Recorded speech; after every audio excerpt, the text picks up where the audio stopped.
This is Unfiltered, presented by Youth of MCC. Salams, everyone. Welcome back to another episode of Unfiltered this week. Today, we're going to be talking about social media and unity. On the mic this week, we have Tamur, we have Umama, myself, Jamal, and we also have Sana and Amina, two guests that are on. And you guys may recognize Amina from the last few episodes, but do you guys want to go ahead and introduce yourselves? Yeah, I'm Amina. I've been part of the MCC MEC community for a really long time now. I'm currently a sophomore at Chamberlain School of Nursing, and I haven't been in a lot of these episodes, but I kind of reached out to the group to see if I could be a part of these because they have like a lot of importance or significance in my life. So that's kind of why I'm here. Hey, assalamualaikum guys. I'm Sana. I'm a rising senior at Loyola University. I'm really passionate about this topic, so I'm really excited that the Unfiltered team asked me to be here. Awesome. Thank you guys for the introductions. So before we begin, I just want to get like some high-level thoughts about social media and activism in general. Let's just go around. Like, what do you guys think about social media being used for activism and specifically the Black Lives Matter movement? What are some things that you've seen, and how does it contribute to the overall cause? So I think social media is a great way to spread information. Me specifically, I go on social media and that's how I get informed on whatever is going on in the world. But there's one thing that it does get problematic, which we will go over. It's called performative activism. And performative activism is basically like fake wokeness. And that basically means you're just socially pressurized from society to post because everyone's posting. They're like, oh, I should too because it'll make me look bad if I don't.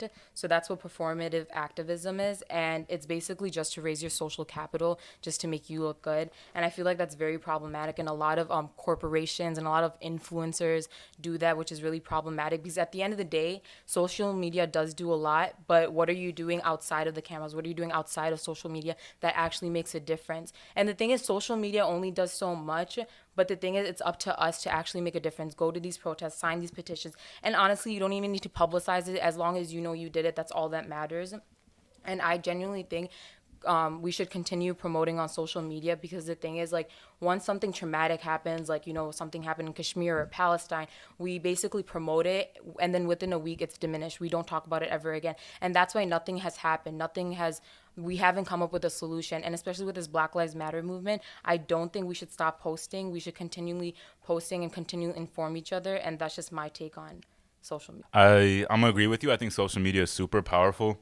I don't think I've ever seen social media used to this type of like standard, I guess, ever since the whole BLM thing started. Like, it's been super, everyone has been posting a bunch of different like articles or even just videos of information, and that's where I think I get most of my information and stuff like that.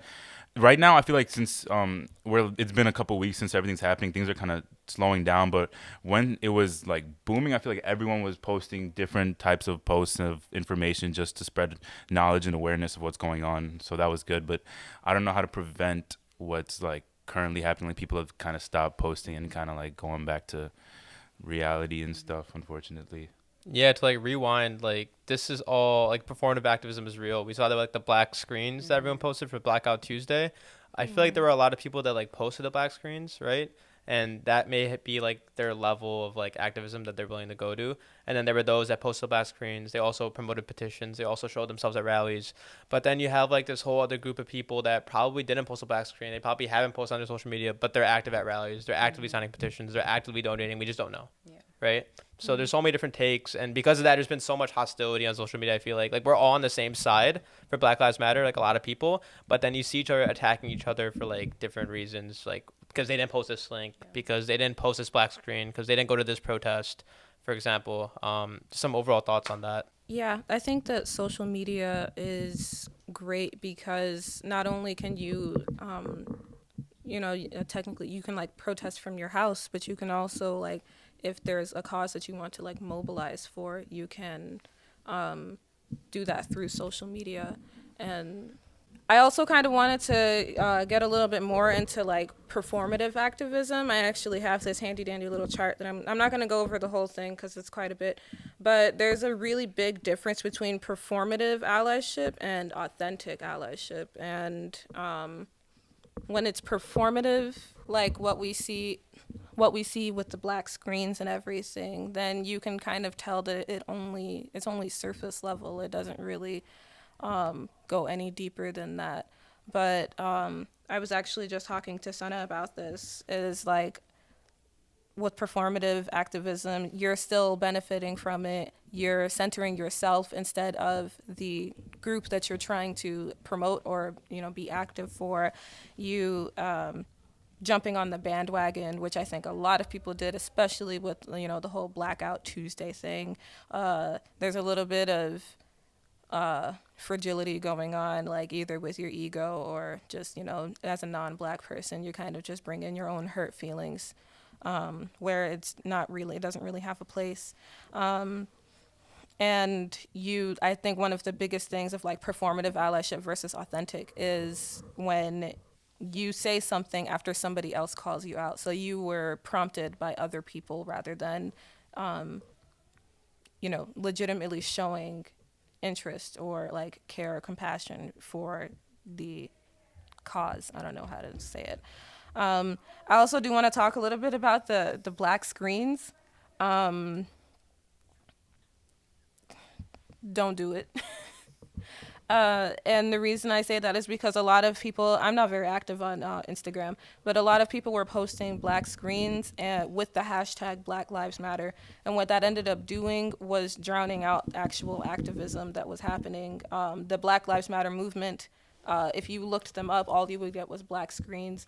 And so activists and other people were being drowned out by these ridiculous black screens. So a lot of people, what they would do is instead of posting the black screen with the hashtag Black Lives Matter, they would just either post a black screen or they would like post links or like for petitions or for rallies and things like that. And I think there's something like, so I saw that like literally the moment like that day people are like, stop posting the black screen, stop tagging Black Lives Matter, because you're actually drowning out all the good that's coming out of it, and people are trying to use that hashtag for like information and stuff, and that's true. But then you also had people that like removed the Black Lives Matter and they put Blackout Tuesday. They didn't put the Black Lives Matter hashtag, and they weren't trying to infiltrate like that data hashtag, right? Is there wrong in doing that? Because I also feel like, I think it's good to post links. I think it's good to post helpful information on your story. But I feel like everyone has their own level of activism. And maybe someone who it was really hard for them to even do that. Maybe a lot of their friends were like racist or didn't support the Black Lives Matter movement, but they still post out their Blackout Tuesday. There's like a lot of different perspectives to it, right? So, and I felt like the moment that happened, all I saw on everyone's story was like, don't post this, don't post that, don't post this. So anyone that felt like they were doing something good, that got taken away from them so fast. So I guess there's that kind of feeling to it, but... I kind of want to jump in here. I kind of have a different perspective because I've actually studied social media and had different social media internships. So I kind of have a different perspective and insight. I almost feel like people, especially influencers or companies, are using this as like a marketing tactic.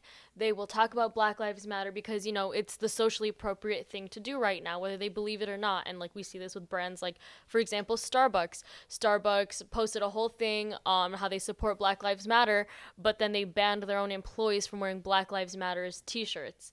And, that's just one instance. I'm sure there's many more.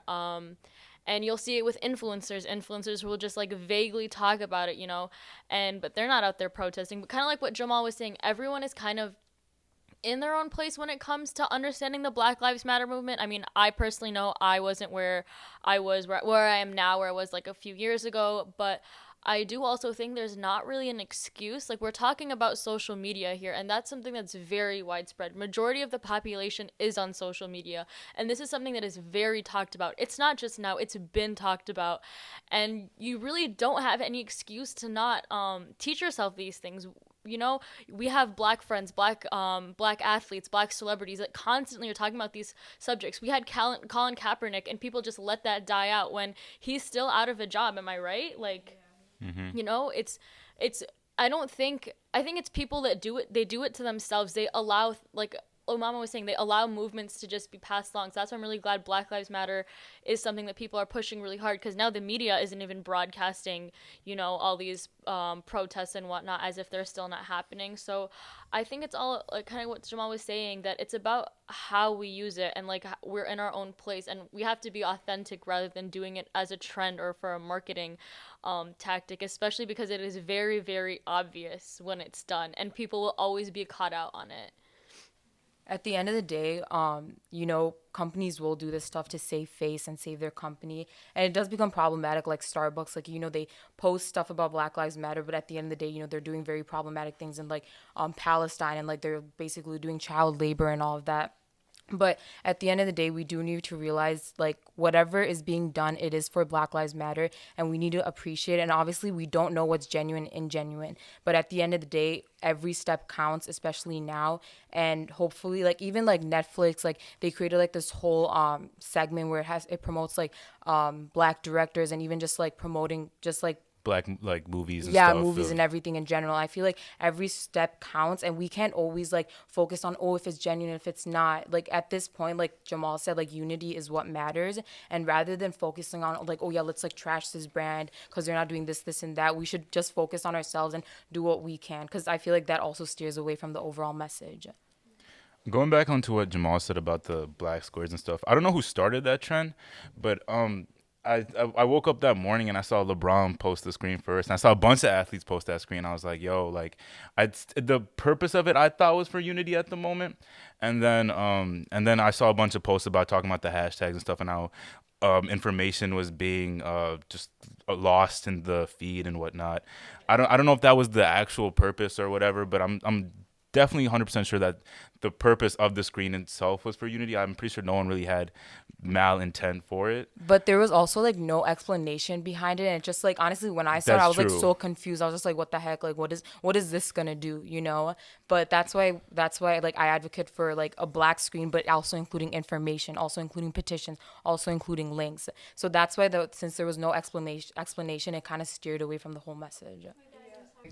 Yeah, and I do have more like explanation on it. And the reason that they were saying to stop posting the black squares with the hashtag is because all social media is run by algorithms. And so when you post with the hashtag, you throw off the algorithm. And there were also the like the front runners of the Black Lives Matter, like the national organization. They were like, why would we want to post black squares when we have a lot that we have to say and that we want to get out to the world? And so that's why if you post the black screen, it would be really helpful if you could post, like, links to websites and petitions and to protests and everything. And so, like, I definitely don't think anybody had any, like, bad intent when they post the black screens. I think that's just their way of trying to be supportive. And at the end of the day, like, all the support that we get, it makes a difference whether or not it's genuine. And so, like, for me, the only reason that I was upset about the black squares is because it ruined the algorithm on social media. So it made it really difficult to, like, find information on Black Lives Matter if you were looking for it. Also, I kind of wanted to just jump back into something Sana said about Colin Kaepernick and Nike, for example. You remember a couple years ago when Nike sponsored him, and he had that, like, that commercial that came out, and it was, like, a really big deal because, he still was out of work and everything, but Nike had, like, some sort of contract with him. I think that is, like, a prime example of performative allyship, not on Colin Kaepernick's part, but Nike. I feel like they were kind of just capitalizing on his movement and trying to make a big buck on something that was really popular at the time. And so at the time, I just remember, I think before I was informed, I was kind of just like, wow, this is really cool. Nike's taking a stand. But, at the end of the day, it wasn't really to boost Kaepernick or his message. It was more so to boost their own sales. And so that's where it gets extremely performative, especially for a corporation. I think what you said is true. And I think what Sana talked about the brands and using that for social media and taking advantage of the movement is real.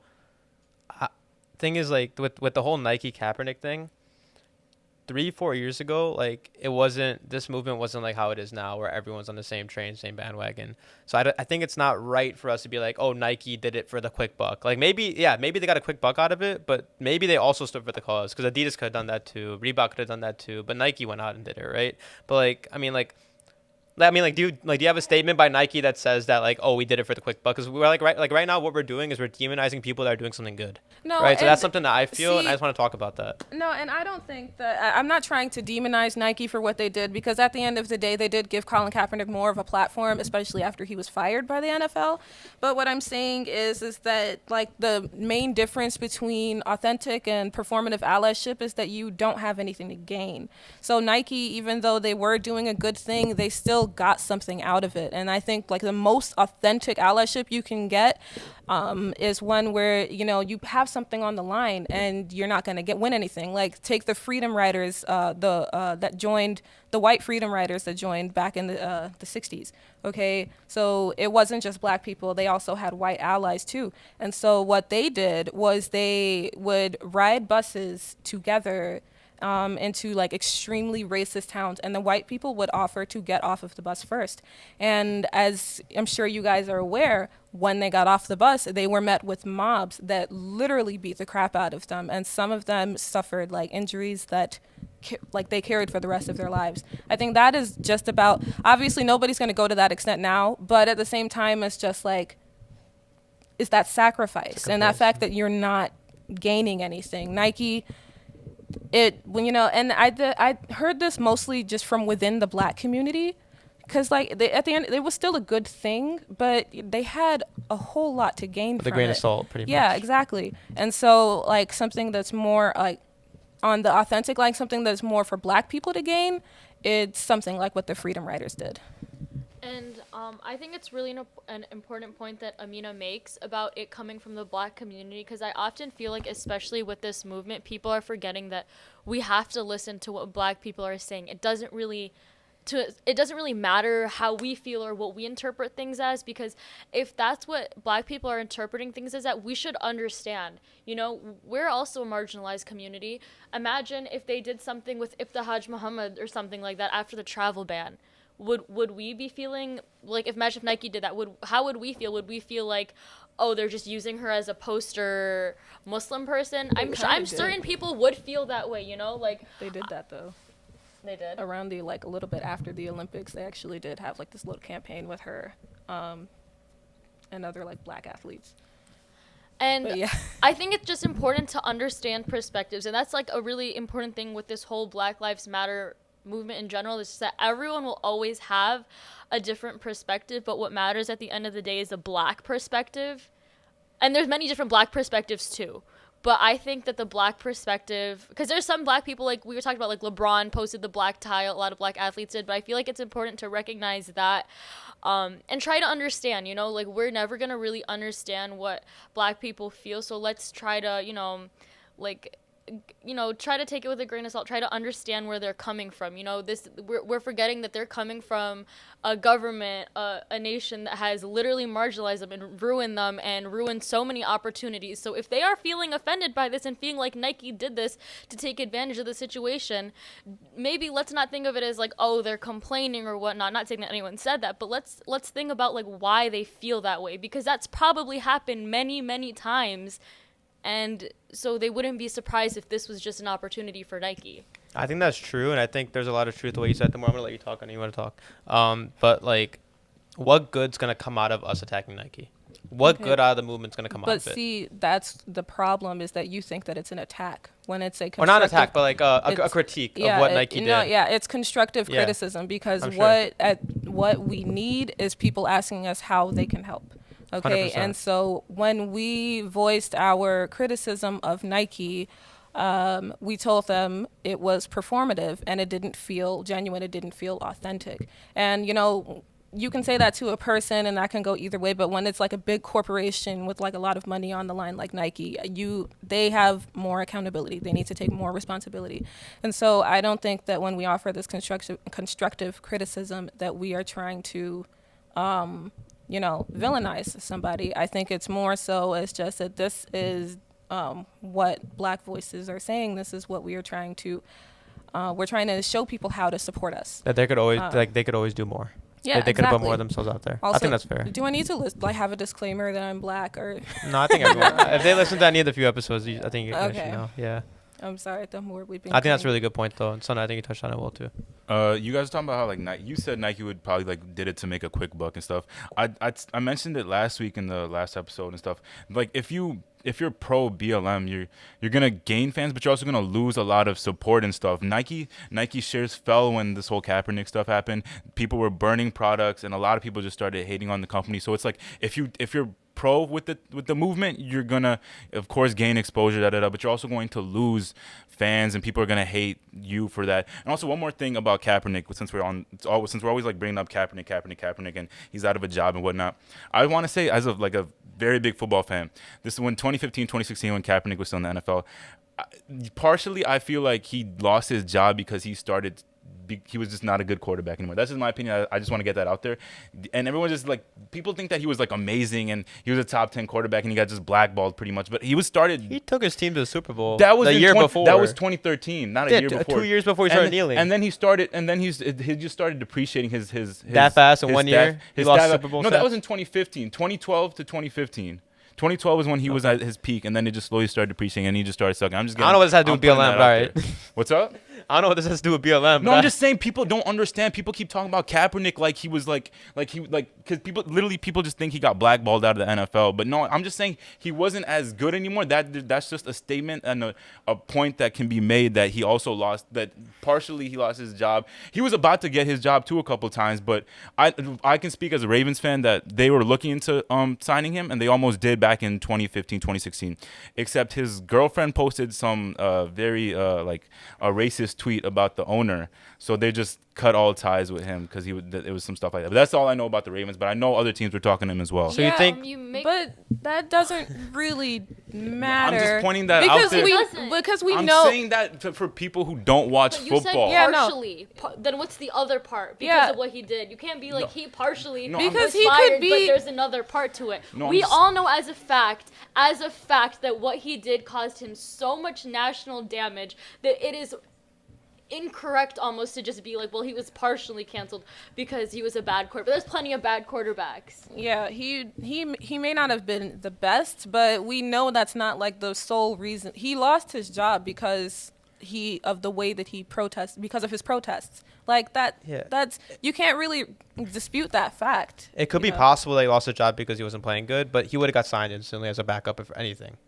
The reason, maybe for sure. Maybe you could say he lost his job because of his skill, but Yeah. the reason that he didn't get signed is because of him kneeling, because of the image he had in the NFL. Yeah, Being and the mad. NFL also admitted that they blackballed him. So they literally, that came out either last week or the week before, that like they openly admitted, it's like, yeah, we did this to him. So there's also that, like, the NFL took accountability for what they did. And we can't act like the NFL and different sports teams don't have Are like inherently racist. Yes, exactly. We can't act like we don't know what happened with the Chicago Bears. I'm not trying to get into this, but it's a fact that there are so many black players in the NFL and they're constantly being disrespected.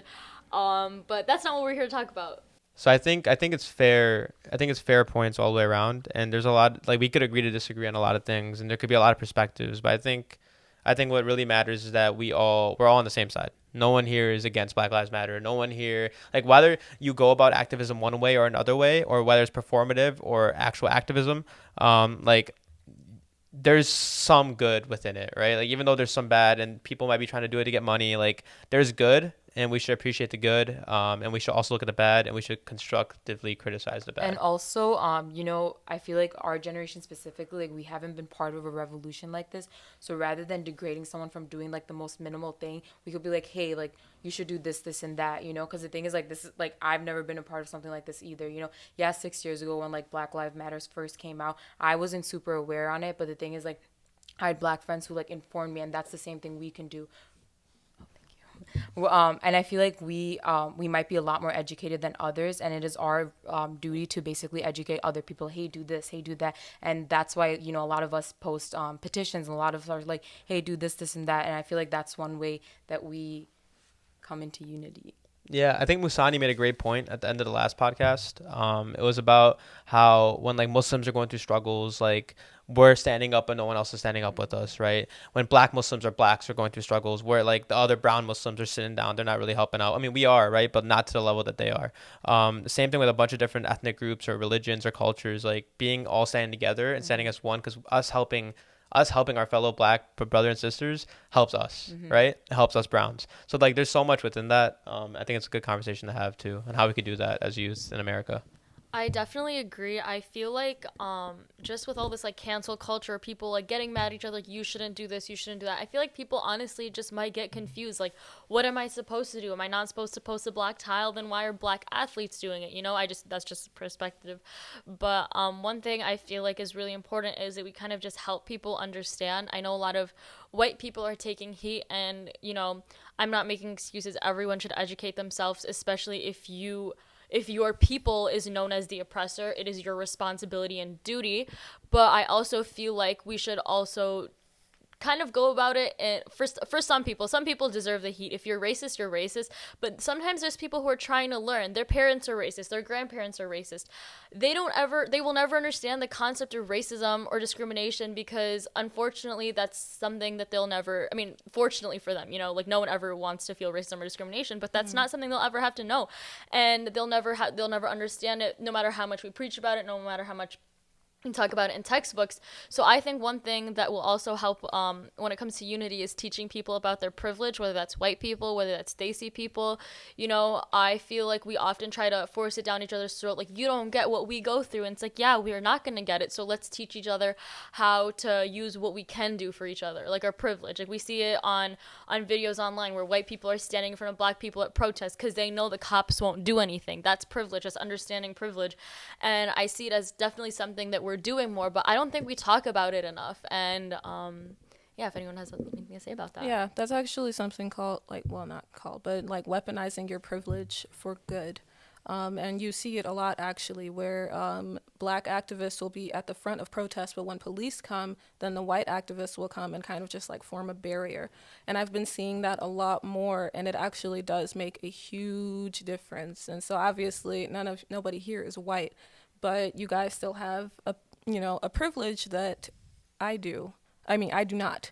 So like that goes a long way. This might be sidetracking a little bit, but I feel like one thing that's really important too, I feel like in this specific standpoint, we shouldn't really be neutral. No one should be really neutral. I feel like no one has an excuse not to stand for Black lives, because at the end of the day, it's not like a racial issue, it's a human right issue. You know, like no one should fight for their life like this. No one should have to fight for basic human rights, and that's why I think no one should be in a neutral standpoint, because if you're in a neutral standpoint, then you're on the side of oppressor. And I'm pretty sure everyone has seen that all over social media. I just wanted to say it.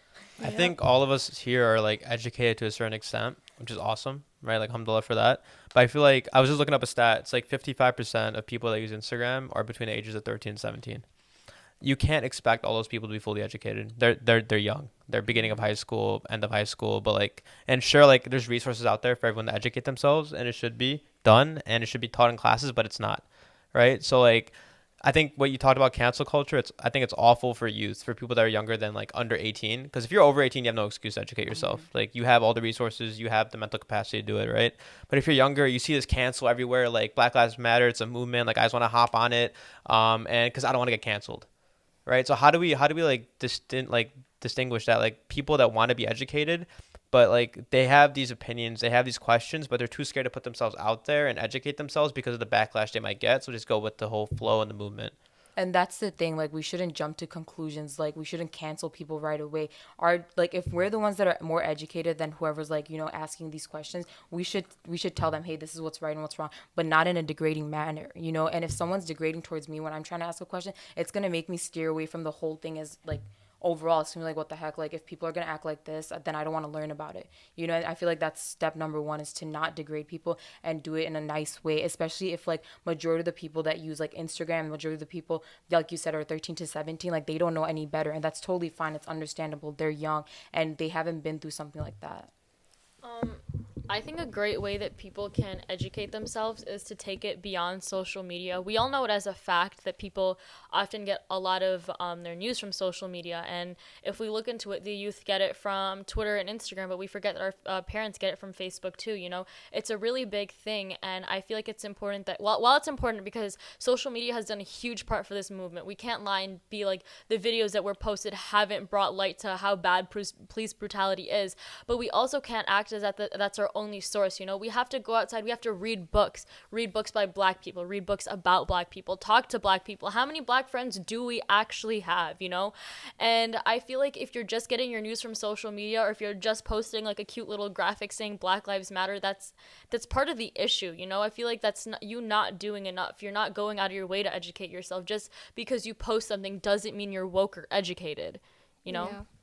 Yeah, and I think, so you were talking about, like, how, I don't know, how do we be nice to youth? I don't know, but I just think about Black youth in this situation and how we have to keep telling our little Black boys how to behave so they're not, you know, stopped or killed by police, and, you know, telling Black girls how to behave in a way that is seen as non-threatening. And so I understand to an extent that, you know, we can't be that hard on like youth that are on Instagram and things like that. But just think about what Black youth have to go through. Like, I shouldn't have to tell my, you know, my brother or my cousin, like, that, you know, if they dress a certain way or if they speak or act a certain way, that, you know, they run the risk of getting killed.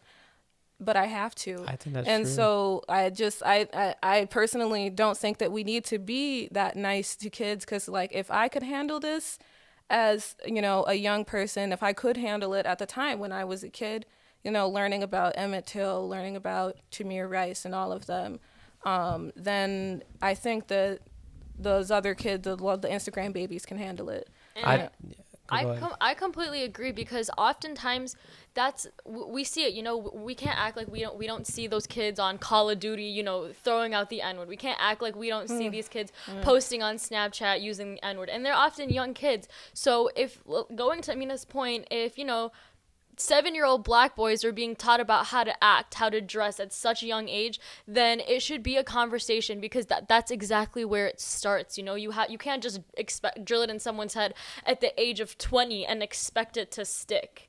Yeah. You know?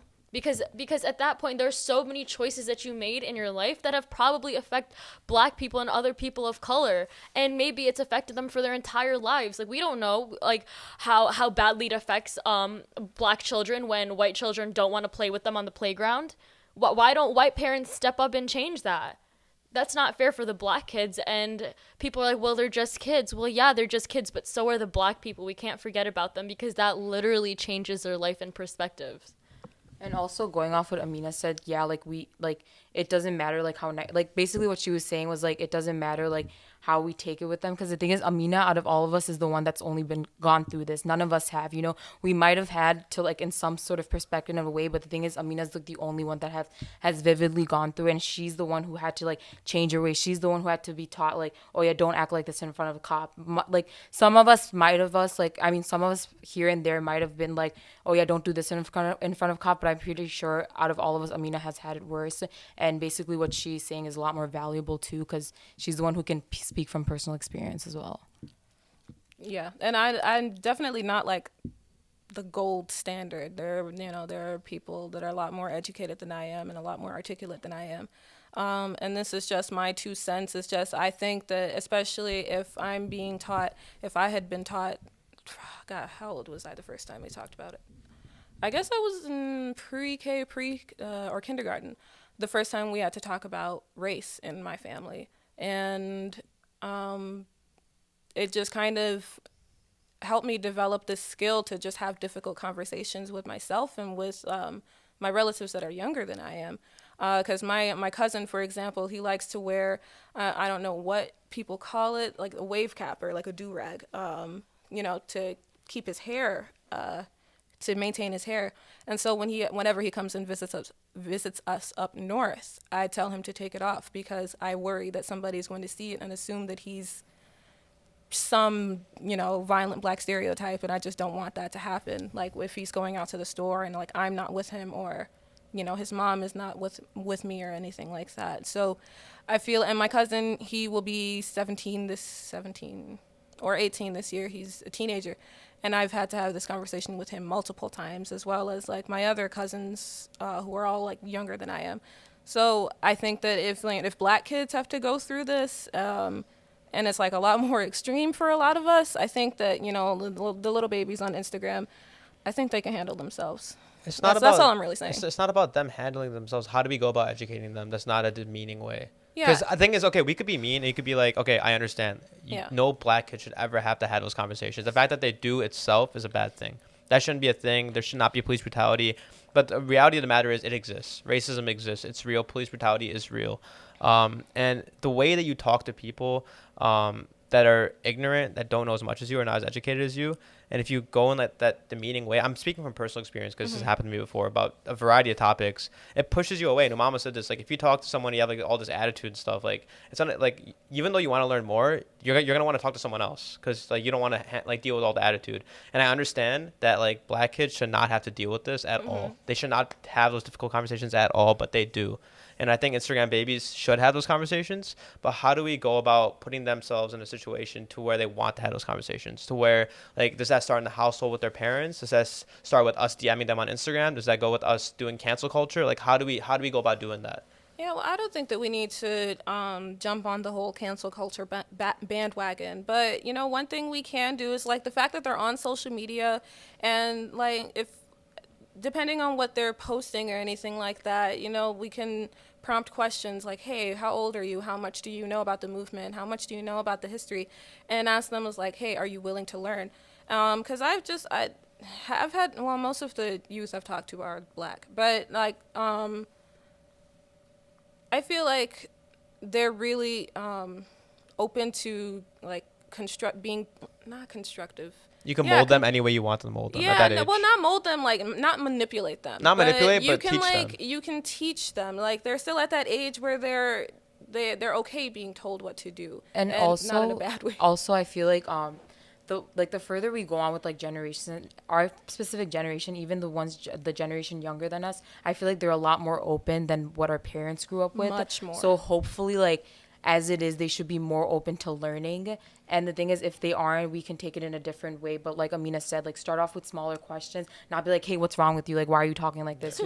Like start off with smaller questions and just build up to it and ask them like, hey, are you willing to learn about this? And honestly, like just do like a solid statement and just leave it there. They can take it wherever they want, whatever the way they want, but at least you did your part, because at the end of the day, it's up to us. Yeah. And there's also like age appropriate literature. So stuff that's accessible to, you said 13 to 17, so something To Kill a Mockingbird, for example. A lot of people read that in high school. And then there's also James Baldwin. Any of his works would fly. And then I had another one at the top of Maya Angelou, Toni Morrison. These are books books and authors that are accessible to youth, and some of them are even like youth is the main audience. So I think opening it up to like black like literature written by black people, for example, or even if you're more of a visual person like me, I really love film. So like film by black artists, and it doesn't have to be like Selma or the other Just Mercy. It doesn't have to be those ones that are about black trauma. You can also do ones that it's just like celebrating like the artistic side of black life. So I know we've all seen Get Out because it's new, everything, but Jordan Peele is one of the only black directors to ever win an Oscar for that. And so and that's in the horror genre. So there's a lot of ways to like celebrate black media and just exposing youth to that, and not just like the civil rights aspect, but just like blackness in general is really awesome. I think another thing that I actually just realized is understanding black frustration. Like, I know oftentimes we see it as, well, why do black people just get so mad right off the bat? And it's kind of going off to Amina's point that they've been talking about this since they were literally in kindergarten. So to hear people, it's, you know, they would assume that maybe their parents would, you know, just in the back of their head, that the other kids' parents would also be having these types of discussions.